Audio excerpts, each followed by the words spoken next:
So hello everybody that's joining. Let's just wait a couple of minutes so that everybody can, it's not starting yet.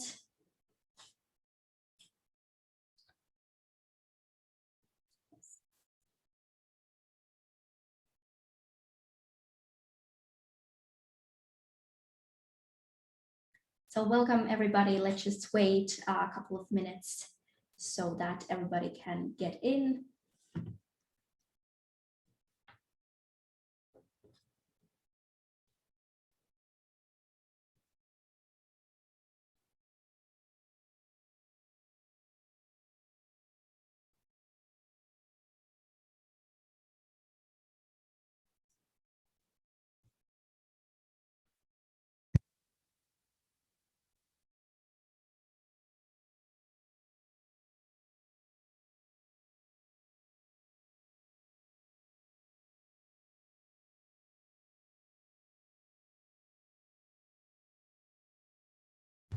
Okay, so it's already 2 past, so I think we can start the event. So hello everybody and welcome to the second event of Digital Wellbeing event series. My name is Sofia Leinonen and I'm the chair of Helsinki Think Company Association, and I'm hosting this event with my colleague Chris, who will moderate the event. And today our theme is Changemakers, and in accordance with the name, 3 Changemakers will introduce today the companies they founded and what kind of solutions they're offering in the wellbeing industry. And you can ask speakers questions during the presentations and in the panel discussion via the Q&A box found in the bottom right corner of your screen. And also feel free to use the chat box to introduce yourself or network. You can share your LinkedIn accounts, for example, there. And Chris will tell you more about the speakers in a bit, but first I'm going to tell you a little bit about Helsinki Think Company, since there might be people who didn't attend last time. So Helsinki Think Company is the entrepreneurship society of the University of Helsinki, and our mission is to take academics to action with entrepreneurial programs and events targeted at students, graduates, researchers, startups, and freelancers, to name a few. There's a lot of us, but like the thing that's we have in common is the shared goal to create impact in society by combating big real-world problems. And Helsinki Think Company was founded in 2013, and since then we have expanded to all of our university campuses in Center, Meilahti, Kumpula, and Viikki. And we offer free co-working spaces and hosting services for individuals and teams to work on their ideas.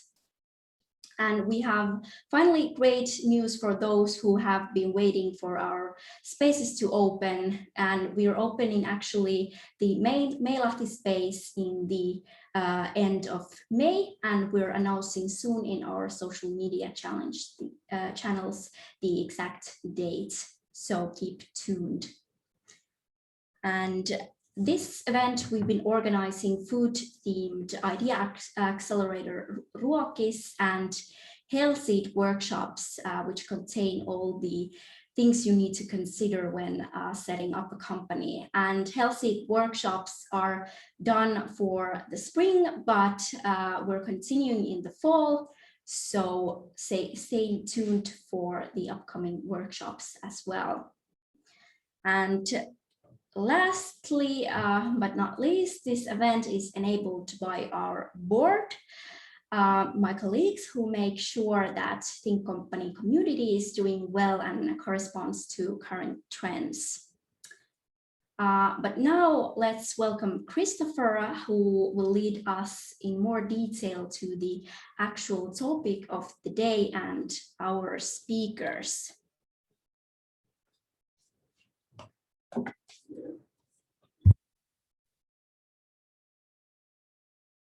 Sophia, yes, my name is Chris and I'm the community manager as part of the association board at Helsinki Think Company. I'm very happy to be here and looking forward to the presentations and the panel discussion at the end. I just want to briefly say about the concept of digital well-being and the way that we consider it, to give you some premise. So we think of digital well-being as part of the overall concept of well-being, and that is the ability to live holistically healthy lives, considering activities that involve the use, any activities that involve the use of digital technologies. Just realizing I'm not centered. So health and well-being is the largest industry in the world. It is in fact growing more than 5% a year, due to digitalization and high quality healthcare and top level research. Finland has good opportunities to develop new businesses in the field of health and well-being. This event intends to introduce you to entrepreneurial possibilities and trends in the field of digital well-being business. You will hear stories from these startup entrepreneurs and how they came up with their ideas and how they see the future of well-being in business. We approach wellbeing business from many perspectives, for example, the team perspective, physical health and mental health, all in this event. So the speakers are Niklas Zilliacus from Oyama as a company, and Tarnjit Saini from StepOut, and Jakko Kaikuluoma from Teamspective. Speakers will introduce the companies they've founded and the ideas behind them. And first up, we have Niklas Zilliacus, and yeah, very much looking forward to his session.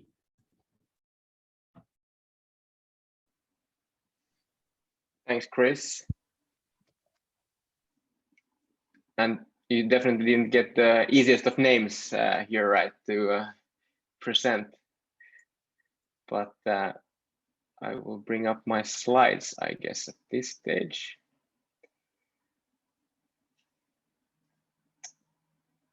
There we go. Ah, I need some sharing rights. There they are. Now you can see the slides as well, right? Yes, we can. Yes. So let me briefly just start by introducing myself and give you a little bit background. So as Chris mentioned, my name is Niklas. I'm very passionate about the topic of mental well-being, which is what I will be speaking a lot about today. I'm the founder and CEO of Oyama, which I have been relentlessly working with for the last 2.5 years now. We started out in 2019. But actually long before that already, in 2015, I was studying a subject called biomedicine at Karolinska in Stockholm, and I got very interested in the digital health space. So back then I ended up finding a community called the H2 Health Hub in Stockholm and the digital health field, and I thought that this is really the place where I should be, and I ended up starting one company in mental health as well back then, but that was more of a learning journey for me, for sure. It didn't turn out very well, but instead I found Jakko Health for a while there, and actually Jakko of all people was also my boss over at Jakko Health, so we know each other from way back. But being very much passionately breathing the startup scene in Stockholm and now also in Helsinki, especially the digital health field is something that I'm very, very interested and curious about, as mentioned since early on in my studies. But I would say briefly, I will give you a short introduction to what Oyama does, and really happy to answer any questions and talk about that later as well in the panel discussion. So if I switch my slide, I first and foremost would like to present my team that I brought with me to Oyama, and especially also my co-founders, which you can see here. So I think one of the most important things is to be able to gather a team and people around you who are who you can work with, and I'm very happy that I found especially May and Sophia early on in 2018. Also, Sophia is an old family friend, but also a very experienced executive in the field of digital health. She's more of an advisor and mentor, but I also met May, who is a scientist, neuroscientist to be more specific, and we're working on some interesting future technologies. But recently also we finally found a psychologist, which we've been looking for a long time, and that's Jana joining in the team as well. And I would definitely stress the importance of these people when building a company, but also of course the rest of the team is just as important. So we have a different type of knowledge, especially there, as you see on the right, within research and development, more Katalin, who recently joined, and social media. But of course development is something that is very close to our heart. So we have a partner in Poland there, and Pavel, for example. So that Pavel is as basically in charge of the app, which I will now show you what it's about, and all these nice illustrations done by Jing. So not to make it any longer, this big team is of course the most important asset that I have. And together we embarked on this journey to really solve one of the biggest pressing issues that we see that humanity faces today, which is naturally the mental health crisis that was already before the pandemic a huge problem, but naturally now due to the pandemic our lives have been changed in a very dramatic way, and hopefully we can go back to normal soon. But of course it has been a very overwhelming and exhausting year also for me personally. I definitely feel that it has taken a toll on me and my team, and I would want to stress that it is an equally difficult situation for all of us, which will also have long withstanding effects, and for that we are trying to now launch our initiative, our support to this growing pandemic, which is naturally not going to solve everything, but it definitely we want to take a little piece and help where we can. And our contribution is the Oyama app, which you see here. We launched it in October last year, so in the midst of the pandemic. It's still an early version of our product, but it is out there, and it involves both a evidence-based moderation by our psychologist Jana, and that being in a virtual community that we provide today. And then in combination of that, we have started to create the first self-care exercise, a mood journal to track different moods, but also to be more aware of your thoughts and emotions. So we will be able to create a lot of additional exercises on top of our mood journal, but largely the focus is today on our virtual community, which is still small but growing. And I would urge that anyone interested to talk to like-minded people and share their challenges to join our community, and also get some moderated topics and tips from our psychologist Jana in the feed section. Briefly, the app looks like this today, and as mentioned, on top of the peer support and the mood journal, the self-awareness feature of our product, we will be able to now soon also bring you different kinds of evidence-based psychological programs, different types of tools to help you with your everyday mental health. So I would like to stress that this is not a tool for anyone who's or only for those who are depressed or really feeling bad.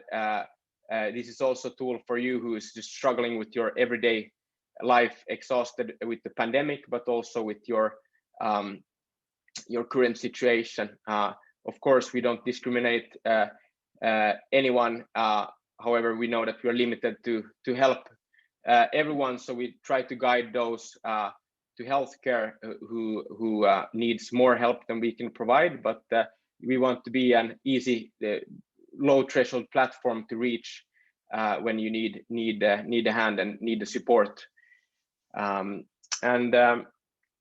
Basically, what happens when you join our community today? Here is an example of Jamie, 22, who has been experiencing some challenges. What happens is that you join the community when you enter the app, and there we will be able to both share some of Jana's tips, but also you're able to relate to other users who are perhaps going through similar issues. After that, there is the journal, which you can use to be able to be more self-aware, reflect on your thoughts and emotions, as said, and soon we will be bringing you also more tips and more personalized advice and guidance. But naturally, we are aware that it can be quite scary to join a community and share different thoughts with a bunch of strangers. So we don't expect that to happen, but perhaps when you feel comfortable doing so, we try to provide you different type of guidance as well once you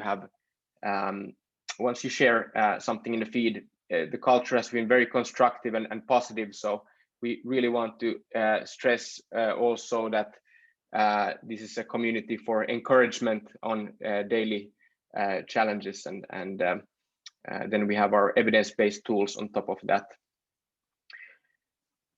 I believe that is most of what I want to present today. So I will leave more time for questions in the end, and for the others also to present their respective sections. So I thank you with that.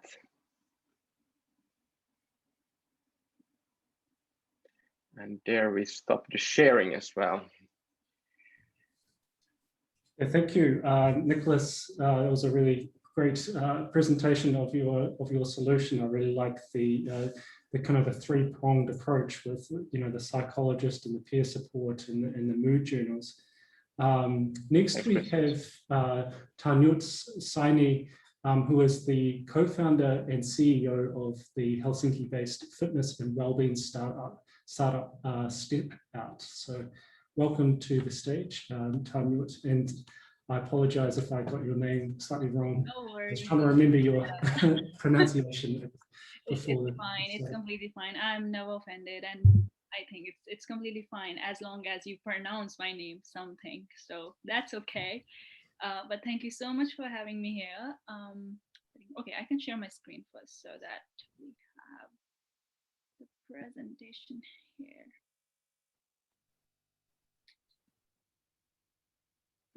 Okay, so are you able to see the screen? Just a second. Yes. Okay, so I believe there's some issue again. Is it visible? Okay. Now we can see it. It's good. Okay, perfect. But hi everyone, my name is Tarnjit Saini.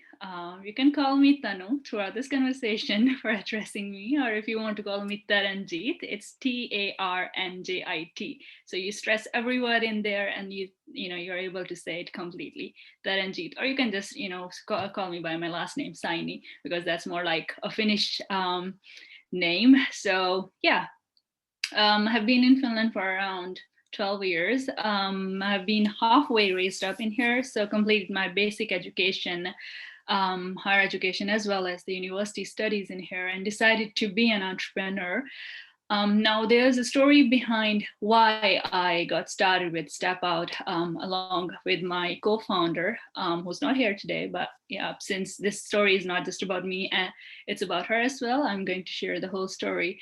I have been a dance trainer for around 7 years now, and that meant that I had a team of kids. I used to train an adults team in the arts that I specialized in.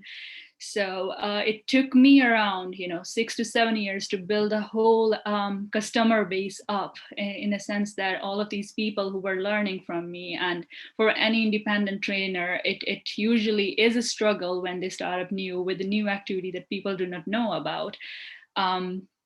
And there was a point towards the end of my university studies where I realized I really wanted to do something about it, because there wasn't me alone as a trainer. There were so many people out there, so many individuals who are pursuing their different arts in the field of fitness, recreation, and well-being.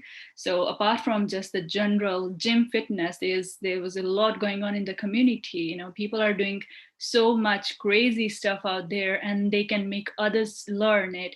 And for them it was a bit hard to get started with, because first off, if you have no resources, you are not able to start at all, because you do not have the money to put in. And then you'll also not have the connections if you come from a diverse background. You'll have to learn the language, and that's supposed to be Finnish, which necessarily was another problem faced by independent trainers to get started with, putting out their sessions and teaching others and earning by doing it. And that was when me and my co-founder, we decided that we really can build a business around it, because there were so many people. So we set out to experiment and kind of see if there really were people, because as an entrepreneur, it was about validating if this is really going to work, or am I the only one who's going crazy about why things are not easy for independent trainers in this field. And to our surprise, there were much more the number of people than we expected. And we started to put up their classes via our very normal website done using Wix. So no technology, nothing, with all the resources that we could ourselves put up, and started listing and selling those sessions for these trainers. We handled their sales, we handled their payments and everything. And that was the time, we validated the idea and had this realization that it was time to build a team and then take StepOut ahead. So, at that point, we didn't even have the name StepOut. So the business had a validation. We had trainers coming in, listing their sessions with us via this normal website. And then we decided that it was the time to ramp up. And that's how StepOut was born. So since day one, we have existed to create convenient earning and learning opportunities for people. Now for the earning front, it's about the trainers or solo entrepreneurs who would want to streamline their business processes. So all they have to do is just get to us and tell us that, hey, I want to list these sessions. The rest is up to StepOut. They take care of their processes, of their payments, and even getting them a customer base. So we do that by bringing in collaborations for them, by partnering up with corporates, wherein they do not have to go out and put the effort and do things. And on the other hand, the platform acts as a space for people to find in different kinds of activities. And this is also a learning opportunity for a lot of people when there are activities like handstands, to say, or belly dancing, or something that's not out there normally, as a session. So we try to bring in variety from around the world and not specifically, from Finland. Okay. Right, Saini, yes, I can see. I'm just wondering if we're on the right slide, but at the moment we can see problems, if that's the right one.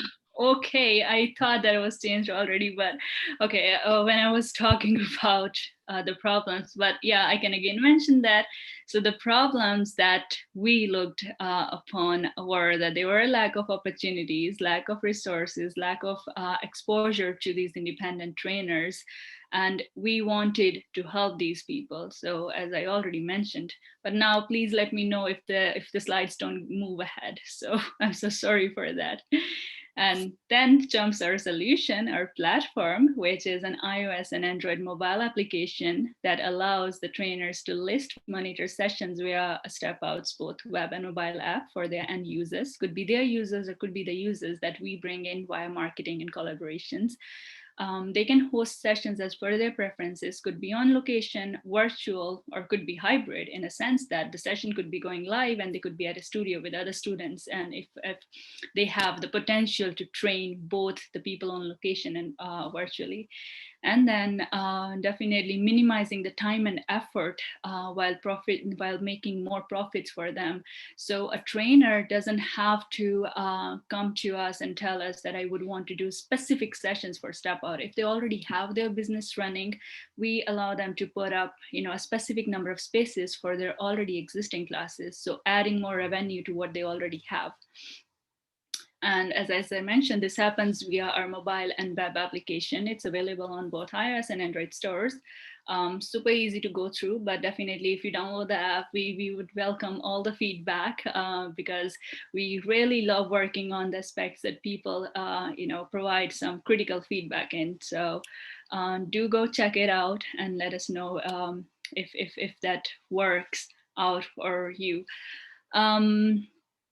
Besides the journey for StepOut and what we have been doing, we have all, as an entrepreneur, we have been participating in all of these startup events in the ecosystem and trying to maintain this kind of a presence where we could, gain more exposure for ourselves and see that we kind of bring these trainers to the forefront and give them a platform where they know that they're accepted. Diversity is something that's welcomed by people. So diversity is one perspective that we have taken with us since day one. Every other time we have trainers signing off. We definitely have trainers who are from Finland, but a majority of our trainers do not come from Finland as the origin. So they would come from Brazil, they have come from Belgium or India or UK to say. So there are different countries and we are rolling in more and more trainers. Up and until now, we have worked with 90 trainers. We are aiming to our web app complete launch in the coming 2 months. There's already a pre-sign up list going on for that. So if you would want to assess a community of over 300 trainers, please sign up for that. And yeah, if you're a trainer, definitely you could get in touch with us and we could get your classes rolling out there via the StepOut app. Yeah, I think that was it for the StepOut story. I'll be happy to answer all the questions that you have or anything that comes in mind about StepOut. Thank you so much. I think we'll have a panel discussion at the end, and please post your questions to the chat, and we'll perhaps ask them in a kind of discussion way with all the speakers. But thank you so much, and that was a really interesting solution. I want to introduce the last speaker to the stage, Jakko Kaikuluoma, and he is a sales professional who wants to help people talk about the issues that matter. He's also the co-founder and CEO of Teamspective. So welcome to the stage, Jakko. All right, thank you very much. And happy to be here. So I'm going to be talking about our journey as Teamspective to building a workplace feedback solution. But the story started somewhere in the beginning of my professional career as a salesperson. At this point, I'm probably also carrying some other hats besides that sales professional. But feedback was extremely difficult for me from the beginning. There was so many cases where I had some ideas, some things I really wanted to say out loud, but didn't, some suggestions I wanted to make. But there was also this feeling that I didn't get enough guidance and support at work, especially in the early days. But also when I've invested time and effort into doing something like extraordinary, like I wanted to make it perfect, then it quite often actually went unnoticed. So I kind of lacked the sense of appreciation that I thought and hoped I would have. But then again, I proceeded into some managerial roles, like Niklas pointed out, we met there. What a coincidence. So in that role, it was kind of my job to give feedback, and it was very hard. And like it's so hard to know if your feedback is welcome. So you kind of assess and estimate if you should always say what you think. So this was the starting point, and like feedback is such a complex word to kind of grasp what it means. So here's some food for thought. So what people mean by feedback, and especially if they say they need more feedback, it comes down to mainly these three things. So they want to receive some appreciation, or maybe they want some guidance and support, or maybe they just want some general awareness of how they are performing in their work. And sadly, the situation is that like feedback dissatisfaction is the rule, not the exception. Like so many people are very dissatisfied with the quality, but also the amount of feedback they receive at work. And this has been studied on multiple occasions. And on this slide, I'm summarizing some of the main findings or more significant studies anyway. So everyone needs recognition for their effort, they need guidance, they need clarity of expectations. And you can really see that on the right side of this graph. But on the left side, like people's willingness to give feedback is really low. And especially with corrective feedback or redirecting feedback, it's very much in the red. So people really dislike giving some corrective feedback. But yeah, it's like it's clear that most companies are kind of approaching the whole topic of feedback in a quite strange way. And we're suggesting a few things that companies should focus more on when they talk about feedback. So first of all, feedback is a skill. So anyone can learn to give feedback and to receive and ask for feedback better.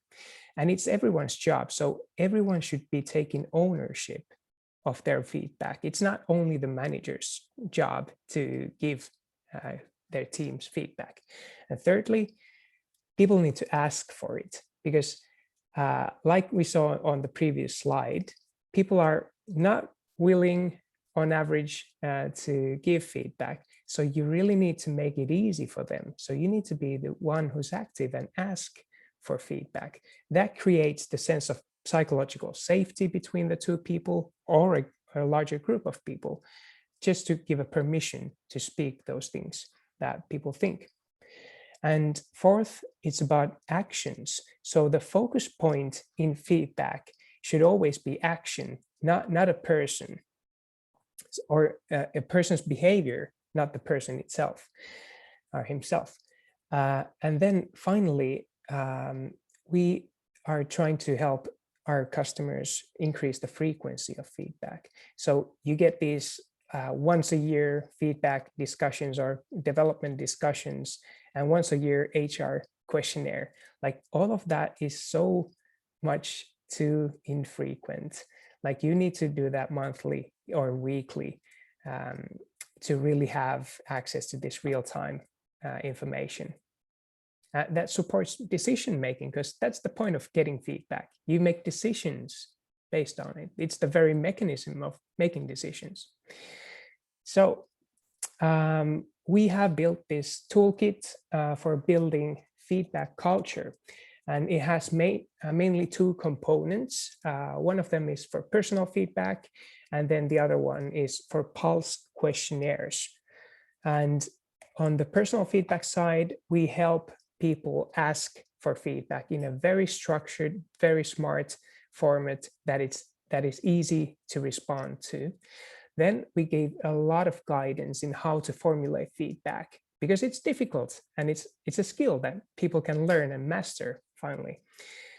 And then finally, you can share this feedback with your manager, for instance, if you want to go over it in some discussion. But then on the pulse questionnaire side, which is more for teams and more for the company and HR especially, who is a very important stakeholder for us. Here we ask very simple questions from people. We do it in the browser or in Slack. Most of our customers are actually using the Slack integration, which works really nicely and integrates into the existing channel. And we summarize those results for each team, and we show different trends. We help teams kind of recognize the different pain points, or maybe the things that are like terrific, like excellent. And yeah, we also visualize this whole pulse questionnaire results for the whole company. So you can get with one glance a heat map and an understanding about how your different teams are performing and what their pain points may be. So you can basically help people. And at the moment we have about a dozen customers here in Finland. So we have mainly started working with the software companies and some startups because they invest in well-being solutions, and it's important for them, also for other companies, but especially in software industry, it's important to keep the software engineers in the house because they're so hard to get. So they have to make sure they have sufficient well-being at work. So that's kind of the motivation also to work with us. So yeah, we've worked with Silo AI, Wunderdog, and Mehiläinen Digital Solutions, for instance, and we're getting more clients by the week. So just want to close with this idea that when feedback works, anything can be improved, but you just need to be able to talk about it. So with that, I thank you for your attention and looking forward to your questions. Thank you. Thank you, Jakko. It was a really interesting solution, and it makes me think of developing that attitude of a growth mindset and an improvement through feedback. And I'd like to invite the other speakers back to the stage, and we'll have a panel discussion for all the attendees. This is an opportunity to ask any questions from these speakers. And we already have a number here, but please do write some more as they're coming up. I've got a few prepared myself as well. And one of the things I really like about these three companies is they're approaching well-being from three kind of quite interesting dimensions and angles with those three. So perhaps we'll just dive right in and get into the questions that have been listed by the attendees now. The first one is about establishing your own mental health company, and it reads as, what is the most challenging, challenging aspect when establishing a mental health company? So feel free to dive in, and perhaps each of you will be great to hear your perspective on that. I guess I can briefly start, as we're largely focused on that, of course. I think actually one of the most difficult things which really have surprised me over the years of working with mental health is that the stigma is also so present when you talk to people who you would you'd want to work with, or finding your team members, but most definitely among investors, who are of course traditionally quite conservative, but should at the same time be investing in future innovations. And it is quite astonishing how much of a stigma there is still today, even though I feel like so many things have happened in the last 5 years, also in the culture of talking about mental health.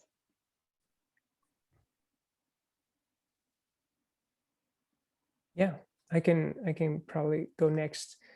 I'm not sure if mental health is exactly what we are targeting, but it has a lot to do with what we do, because lack of feedback, of lack of appreciation from the people that surround you, lack of belonging, that's definitely going to cause some mental health issues.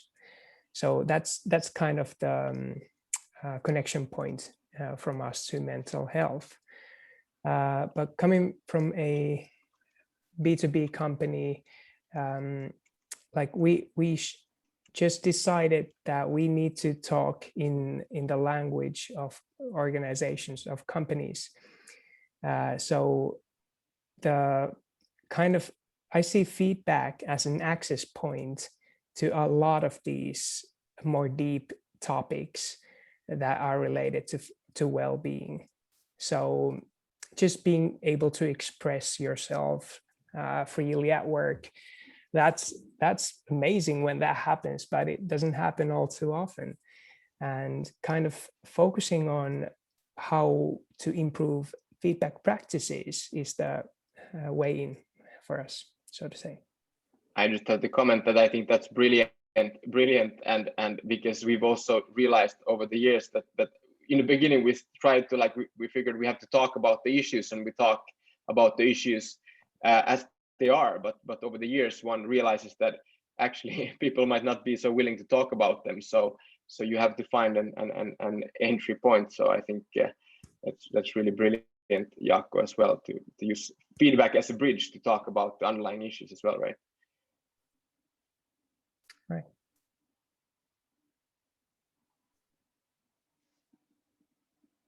And Saini, do you want to say something about what you find challenging when establishing your company?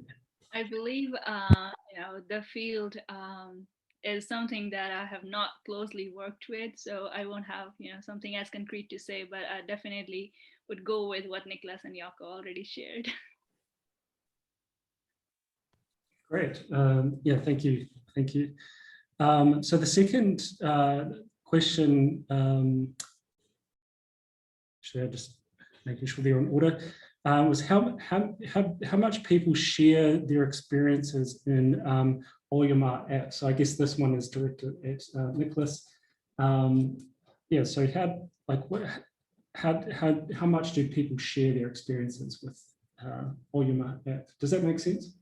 Yeah, absolutely. That makes total sense. I would say less than we initially thought, but we've understood over time that naturally it's as you join a new community, it's not something that you necessarily want to do right away, but after some time there is definitely sharing. And nowadays I would say that there is most of days there is some new thoughts that are shared, but at the same time I do know that there is a lot more shared privately in everyone's own journals, which is naturally the point that you can be more introspective about and you probably want to keep them more private. So discussion around certain topics do exist on a daily basis, but largely nowadays we have brought our psychologists to moderate and drop different topics, so that it also there is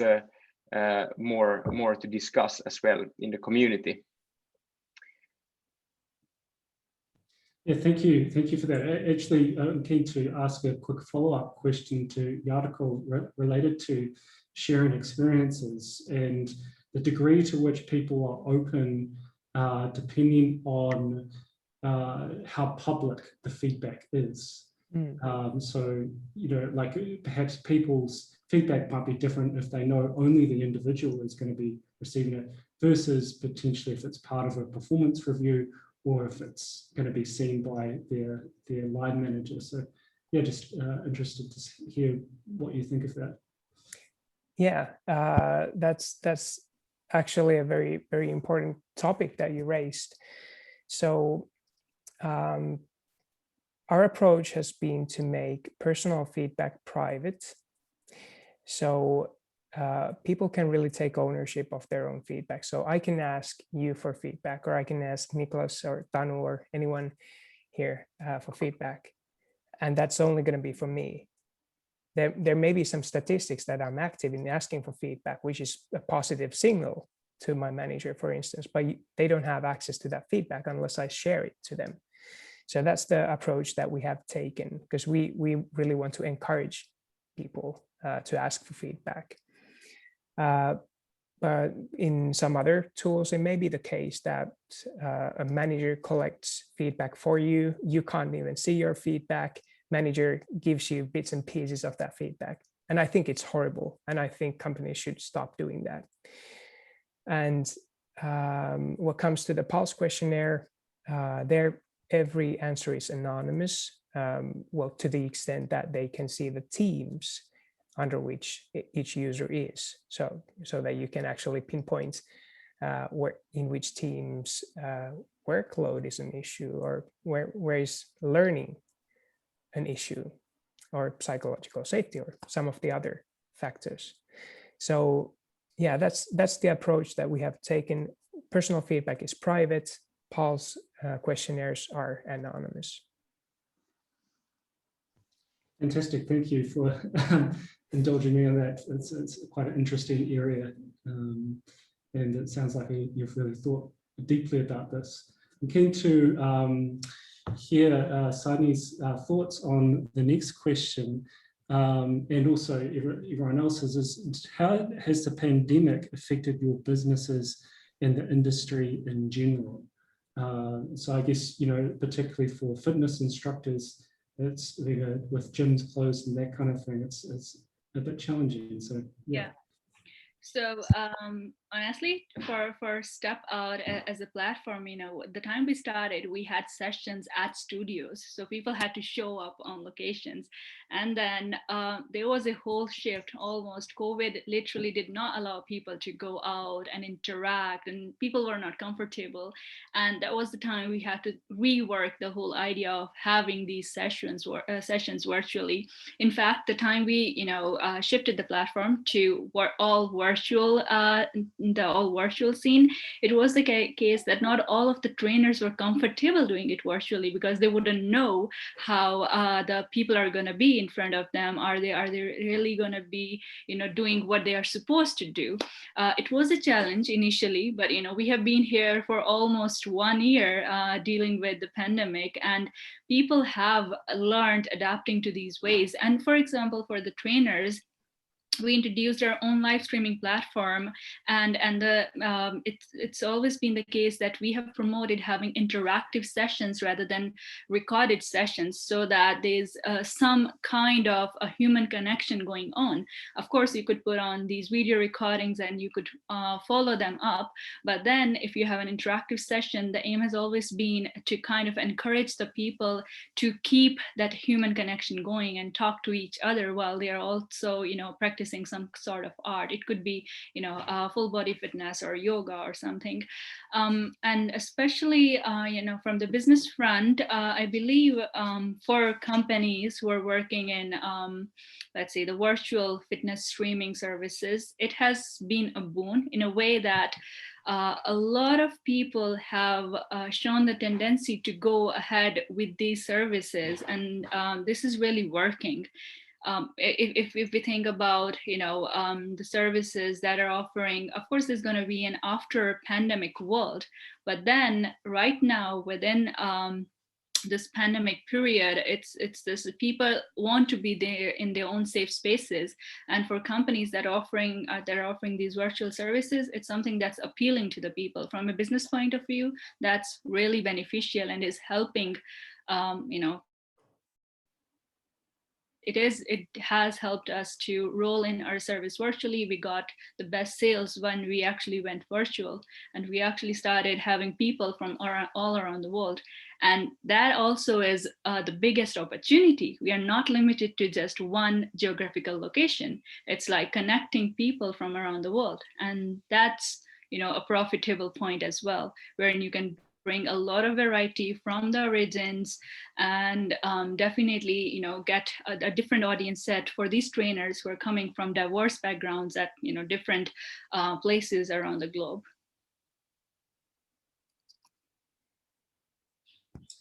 Thank you. Jakko, what are your thoughts on the pandemic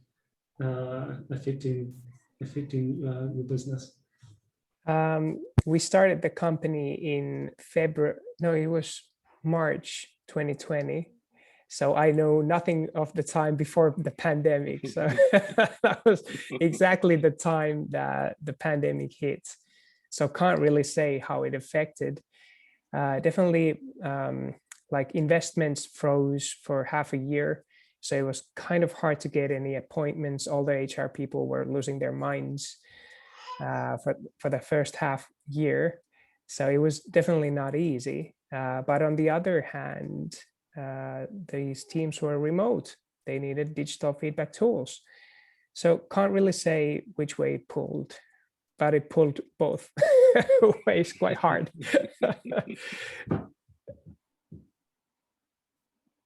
Thank you. And Niklas, what are your thoughts on this question? Yeah, of course, the mental health has been very, very much highlighted, and there's a lot light shed on mental health and the importance of it. But I do have to agree with Jakko as well, that at the same time as it's clear that there is a large need as well for digital services, it's still, for example, HR people are very swamped with work, and even though mental health would be a priority, it's difficult to get through at these times because everyone is so exhausted. So the problem which we're trying to solve is a problem itself, of course, when trying to reach companies. But at the same time, we do see that we have gotten more users in the app because it's also available for consumers for free these as we speak. So it has had a different and surprising effects in many ways. Finally, investments to mental health startups is also flowing in, but that's unfortunately largely in the US, not so much in Europe yet, because many companies are early stage, and early stage investments have been less have decreased. So that's also an effect, I guess, of the pandemic. A bit surprising, I would say. Yeah, thank you for that answer. And it actually kind of will lead to the next question. Now, I think a lot of people who engage with the Think Company community are interested in fostering and developing their entrepreneurial mindset. So one of the questions is, what are your next steps as entrepreneurs, especially in a post-COVID world? So yes, Saini, do you want to start? Yeah, I mean, at this point, if I look back at my journey, it's something that I've constantly been learning, is to never stop learning. Being an entrepreneur, you have to play so many different roles, and you cannot just stick to one particular role to say. You have to keep learning things and keep on experimenting. And in the role of an entrepreneur, it's basically, you are portrayed in a way that you have easygoing things, or maybe you are not like such a big risk taker. But then the fact that entrepreneurship in itself is the biggest risk an individual would take. You're risking everything for something only you believe in, and it slowly kind of starts working out that other people will believe in, and that would not be enough up and until hundreds and thousands of people start believing in. At that point that would make up to the success, but not to stop and to keep learning and experimenting up and until you get to the point where people do see you not just as a normal entrepreneur, but an entrepreneur who has never given up, has preserved over time and is making their way to success, but falling down and learning over and over again. Yeah, well said. Indeed. For me, I must say, not sure which exactly will be the next steps, because at this point, we're trying to scale our sales so that we would get maybe 50 customers more during this year, and that would make us easily profitable. And well, after that, it would maybe be easier, but I don't really think it gets any easier at any point. I've kind of lost hope. It's kind of a lonely path, so you really need to build a relationship with anyone who you have in the company. And it's worth it. It's hard, but it's worth it.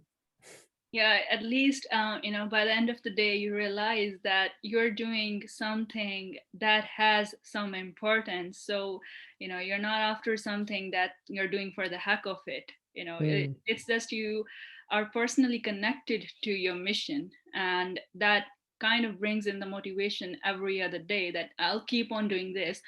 Also, every day could be a shitty day. Every month could be a shitty month, especially in the early stages. We are in an early stage as well. And as Niklas mentioned, it is the case that there's a lot of news going on around about startups getting funded. But when you think about early stage startups, it is a task. It literally is something that doesn't go, like this, hey, you have some traction, you have something coming in, here's the money, please take the money and build, a unicorn. It doesn't go like that. You're talking to hundreds of investors, you're talking to hundreds of VCs, and you don't actually come across one particular investor who would just be like, take my money and run. So it's not that easy, but we love doing it, and that's the reason we continue every single day. For sure, I couldn't agree more with both of you, and I think that's the most important skill I've actually learned over time, is to kind of learn to be pretty balanced with the ups and downs, because it definitely is a lot of that, but I think, as Jakko said, it is so important to kind of have other people around, and actually we've had a lot of discussions about that here in at Maria 01 as well. And Jakko, you and I only have one floor in between each other, so we should maybe spend more time together as well, because I think founders don't connect and like support each other as much as they could, because you're always so busy. And that leads to what I think are my next steps as an entrepreneur, because I think I will always want to found new things, but I think I will simply try to always work less. That gives more time for the relationship that lasts, I would say. So that's definitely a goal as an entrepreneur. Even though I will always want to be working on some new projects and so forth, but it definitely takes time, right? Yeah, thank you for those answers. I'm keen to have a quick follow-up question to that one that's kind of related. But entrepreneurs are often, they're leaders of potentially, large teams or small groups of teams, and they often, feel responsible for the well-being of their team, and they primarily put the well-being of their team first. How do you take care of your own well-being as an entrepreneur? What is the number one thing that you think would be, like a valuable strategy for yourself?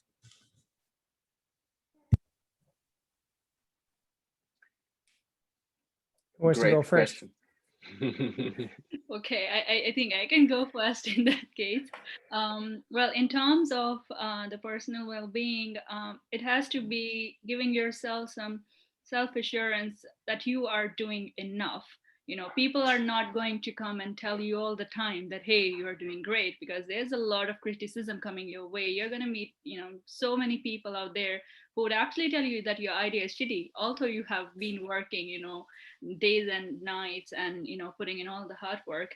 But it's just that it's a self-belief that you have to build around yourselves, that, hey, I'm doing it, there are at least these people who are believing in me, and I have to build upon that momentum and not on the negativity that's coming my way. Because of course, you know, there's a lot of feedback going on, but not all feedback is good feedback.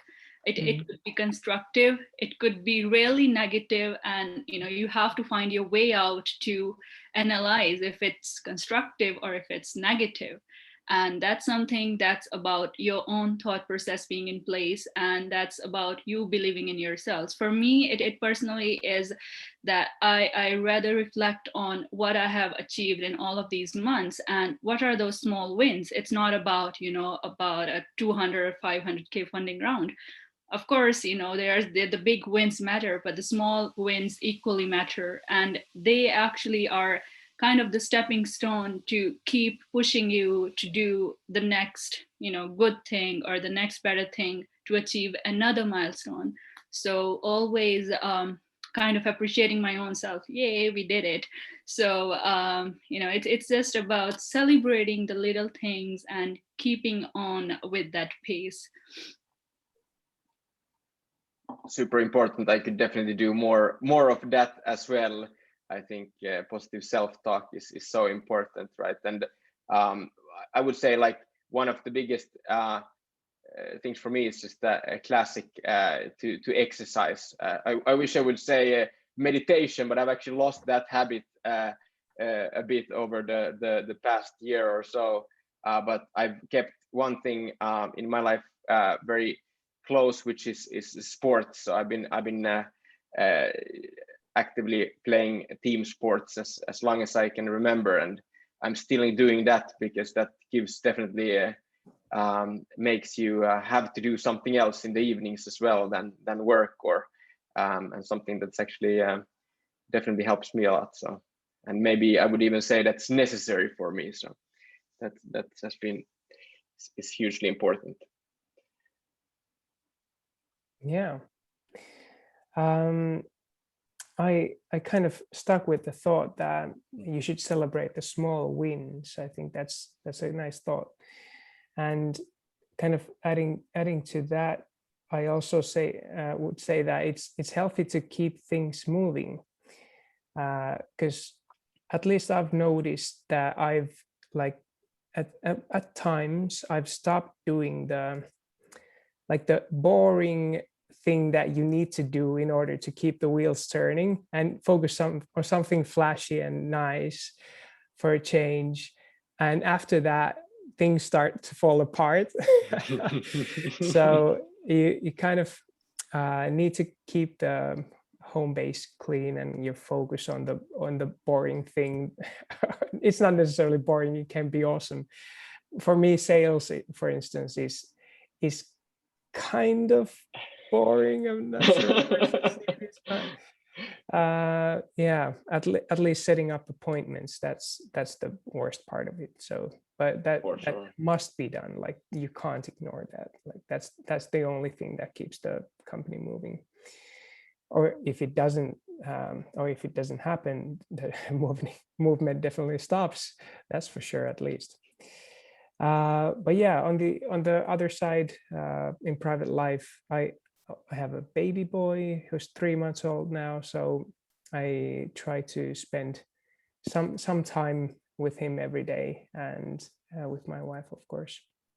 So that has been mainly the other side of, besides work. And exercise, unfortunately, is for me on not entirely hold, but less of a focus right now. it's certainly difficult to be perfectly balanced with so much going on. But I'm keen to ask a question that's in the that one of the attendees has posted. So they've said it is hard to keep users interested in apps and any services, and all of you offer some sort of digital solution. How do you make sure that people keep using your products so that kind of sustained usage over time? Provide value. That's the answer. Like, you need to know what the problem is that you're solving, and you need to solve it, and you need to make sure that you solved it, and you need to like reinforce that. So as long as you provide value, the users will come back. And yeah, and different apps definitely have different ways of activating users, and right now we're just figuring out how to do that.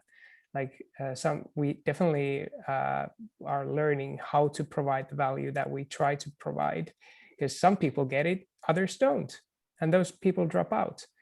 And that's the only reason we didn't provide value, and you need a mirror to answer that question. For sure, where analytics comes pretty nicely in place as well, of course, to give you the some of the feedback, but I completely agree that especially like consistency over time for the value that you bring is what will bring them back. I think for all of us, we probably haven't solved it completely yet. So at some point after some time, users will probably drop out, because we are in a early life cycle of our products. So you continuously need to continue building more value, but hopefully there's enough value for them to stick, right? And the only way, well, to see that is clearly in the numbers. They don't lie.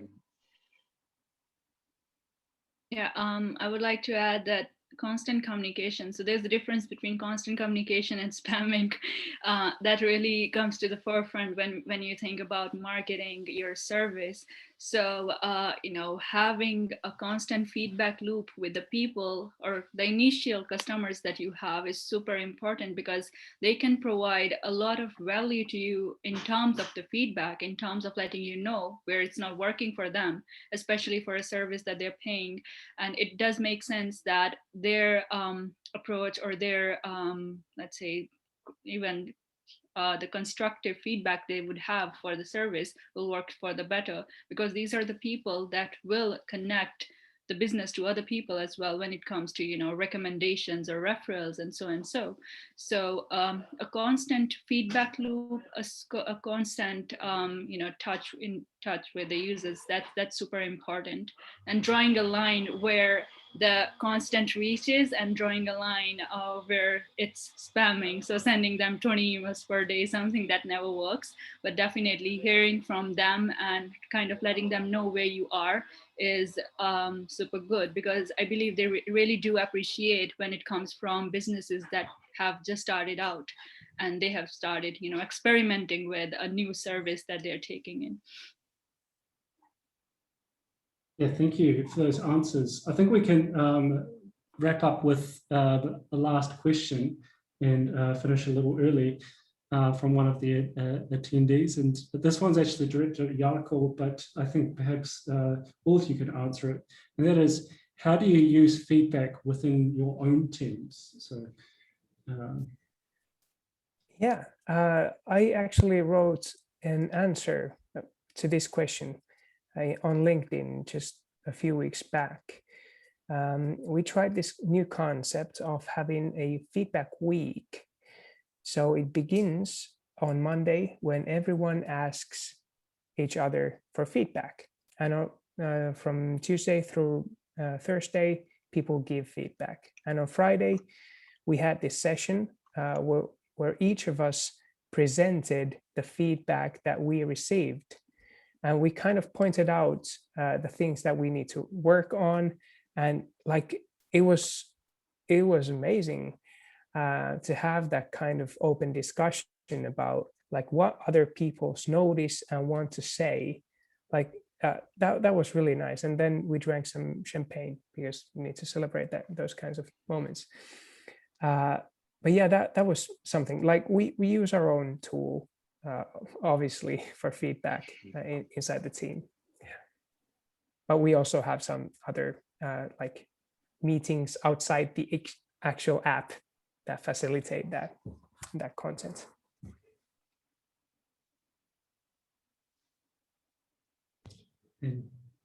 Yes, Saini. Okay, so for StepOut, we currently are a team of 6 people, and for us, it's the weekly meetings or weekly catch-ups. So we definitely have a meeting on Mondays and Fridays, as it might be for everyone. But these meetings are especially for exchanging our thoughts and kind of being open to ideas from everyone, because it's not just one person deciding what to do and how to do it. So that's also constantly reflecting on what we have been up to the past weeks, what has not worked and why it hasn't worked. And if it hasn't worked, how do we resolve it together? And of course, it's not just a single person's responsibility to tackle all the troubles that are going on.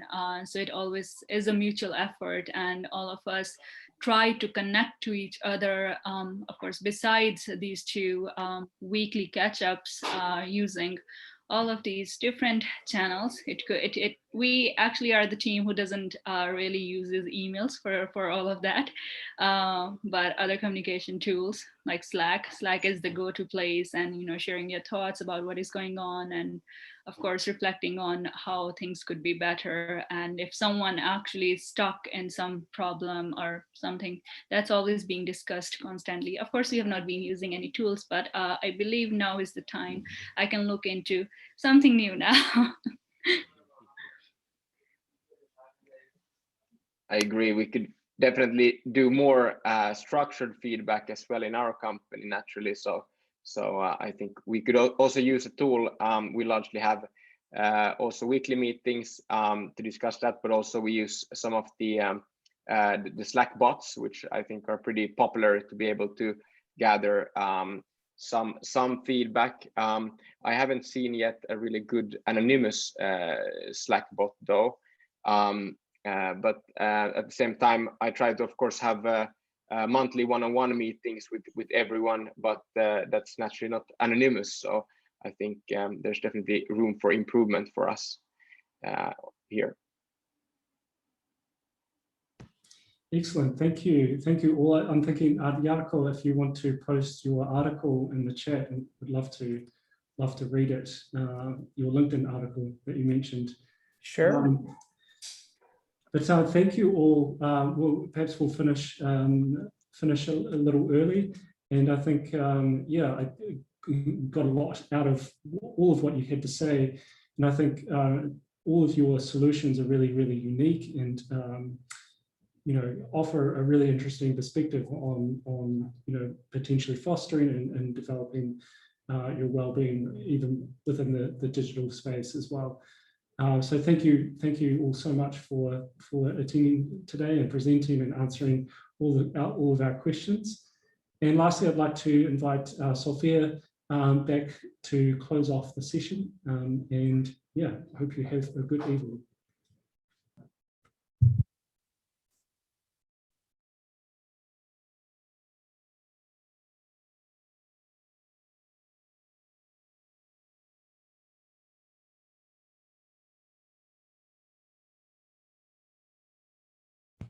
So I would like to thank all of you, Niklas, Jakko, and Tarnjit, for presenting your inspiring companies today. And like Chris already said, I think you offer very unique and very different solutions, all of you, but very much needed in these unprecedented times. And I'm also glad that the pandemic has created a business opportunity for you, for your companies, which highlights the fact that this is the time for entrepreneurs to be creative and come up with solutions to adjust to the new normal. And also I'd like to thank the audience for your good questions for the panelists. We had a very very good discussion today.